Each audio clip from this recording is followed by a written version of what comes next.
Greetings to our viewers at home. Welcome back to our book reading segment known as Ufundo Lwencwadi. We are still continuing with our book titled Memoirs of a 28-year-old Tamsaka Ukubambatha by Zizipho Penelope Languza-Maku. Today we'll be reading part 3, chapter 10, titled Lina, Milani and Landa. My children also have habits. The girls, Lina and Milani, both suck their tongues. It is quite hilarious to watch them do it while watching TV and unaware that I'm looking. I admire it. I look at it as them having at least one tool to help them navigate through life. One day soon, I will sit them down and explain to them the importance of only stopping when they want to and not because they are told to. Their habits are friendly, according to me.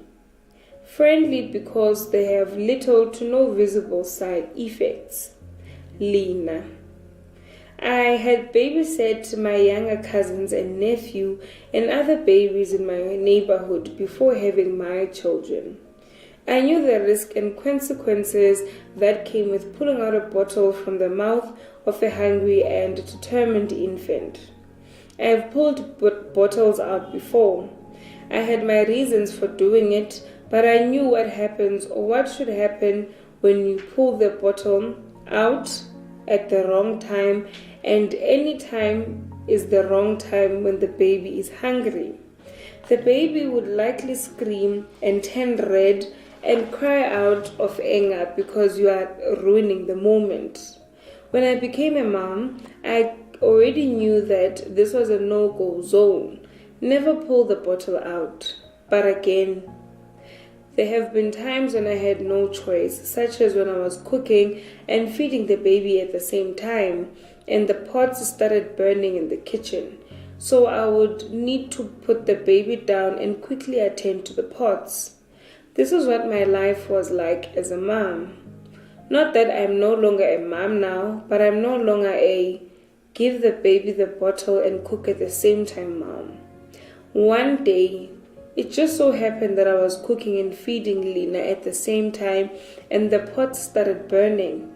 I remember contemplating whether I should pull the bottle out of Lina's mouth and let the house burn down. I remember imagining how she would feel and imagining the sound of her crying as she was hungry. I was certain about what I had imagined. It was imminent, but I knew I had no choice but to pull the bottle out. I would rather just get on with it. So I gently pulled it out without hesitation.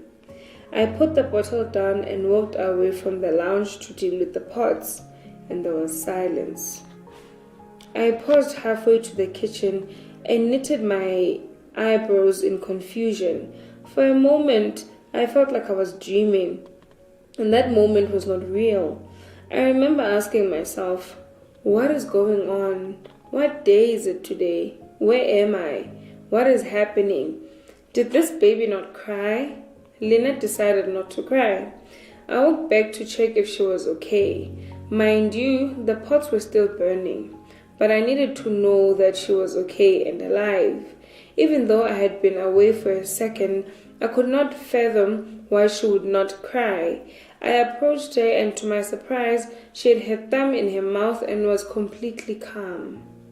She looked up at me, and I remember how she looked at me, as if she wanted to say, "Shame on you, Mom, for taking my bottle out. Shame on you, but I'm going to keep calm and let you be." I was offended by the look. She said what she said with that look. I proceeded to the kitchen to mind the pots, and I could not get it out of my mind. This baby calmed herself by sucking her thumb, and she would not react to my ill treatment. I must admit that never in my wildest dreams did I ever think she would have a habit, because I did not even know that it was hereditary at all. I am only putting the puzzle together now that I'm older. My cousins had habits too, but still, that did not tell me that it was hereditary. I may have thought it was a coincidence of some sort, but I never imagined that my child would suck her thumb. I thought about all that could go right or wrong with her. I never thought that she would suck her thumb. For the first time I saw her try, I assumed she was hungry as she was trying to put her fist in her mouth. So I tried to feed her. And I remember the blank stare she gave me and just would not suck her bottle. But that is right because I had fed her just 10 minutes ago. She was certainly not hungry. She was just craving her thumb. Lena sucked her thumb for a few months as a baby, then stopped as she got older. She started to suck her tongue and would bring her wrist towards her lower lip and suck her tongue while the wrist was against her lower lip. She did this especially if she wore a long-sleeved jersey. So she would bring the edge of the jersey sleeve towards her mouth and suck her tongue. That was Lena's habit. Milani. I watched her wrestle with her fist. For the life of her, she could not get it in. She would get angry at it. She would scream while grabbing onto it, and with all her energy she would try to push it into her mouth. Now and then she would stop to look at it as if she were planning and strategizing how to position it to get it into her mouth, and it just would not go in. I remember the zeal in her eyes and how she would paint and kick her feet while trying to get the fist into her mouth. Sometimes it would reach a point where she would get so angry she would scream and cry out of anger. I would try to distract her and it would work for a while, but she should soon ignore and try sucking her thumb again. I could not bear to watch her struggle like that, so I would help her put her thumb in her mouth. I knew all along that it was not the fist she wanted, but the thumb. She had no idea how to position it. So to help her, I would first have to position her thumb. She could not separate her thumb from her other fingers, so I'd help her with that. It was not easy for me either, because she would try to swallow my fingers too.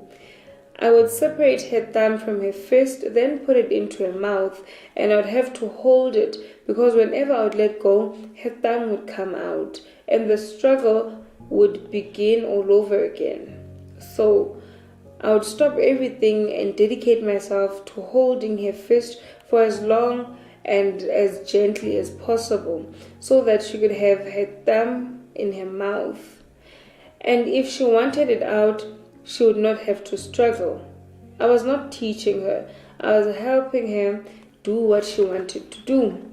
As she got older, she stopped trying to suck her thumb. I thought it was over, but then I noticed she started sucking her tongue, just like Lena. I was so glad she was not trying to suck her thumb anymore. One day, a friend of mine visited my home where I lived with my children. She saw how my children sucked their tongues and pointed out that they were doing it at the same time. For a moment, to me, it felt like someone had just pointed out how bright the sun was because, well, yeah, the sun is bright. It is supposed to be bright. I knew at that moment that it was not normal for us. We understand each other. However, to other people, it was either a marvel or just strange. Landa. When my son Landa was born, I was unsure once more, wondering if he would have a habit at all. Since he was my first boy, I assumed he might be different. I observed him as he grew. He was a quiet baby and very friendly. He would smile at me even when I was not looking at him. There were times when I turned around and found that he had been smiling at me while I was looking away. He never tried to suck his thumb. For me, that was a sign that he might not have a habit after all. I only noticed at 9 months that he did have a habit. His habit was to simply hold a blanket, any blanket. I observed the habit by noticing that every time I went to check on him while he slept, I found him holding onto the blanket tightly. It did not immediately click in my head that that was his habit, mainly because there are so many possibilities when it comes to habits, and even I do not know where habits start and end. I certainly did not imagine that just holding a blanket would be a habit. So far, I had only 2 references to the blanket or towel habit, mine and that of the movie Imagine That. In the movie, Eddie's daughter does more with the blanket than just holding it. She talks to her imaginary friend under it, but in essence, she holds it. I also do not just hold the towel. I flexion it over my skin. Another aspect that made me completely blind to Landa's habit was that he was willing to take any blanket. It was not a specific blanket. While Eddie's daughter had a specific blanket and I had a specific towel. Also, Eddie's daughter could carry her blanket around all day, but Landa just needed the blanket to be able to fall asleep. Nevertheless, Landa has the blanket habit. For him to sleep, I had to put a blanket over him or next to him so that he was able to hold it. If he was fussy about falling asleep, I just needed to give him a blanket. Whenever I gave him the blanket, he would just hold it, get calm and fall asleep. Landa is only 11 months at the time of writing this, and we have been at it for only 2 months. I have no idea if he will overcome the habit, change it, or if it will evolve. Perhaps he might want to carry the blanket around eventually and not just use it to fall asleep. I have no idea what direction it is going to take, but I will be here to support and guide him on his journey. Well, viewers at home, that was the end of chapter 10. That was titled Lena, Milani, and Landa. On Friday, we will be reading chapter 11, that is titled Supporting My Children in Their Journeys of Being Thumb Suckers. Continue liking and following the Informer. See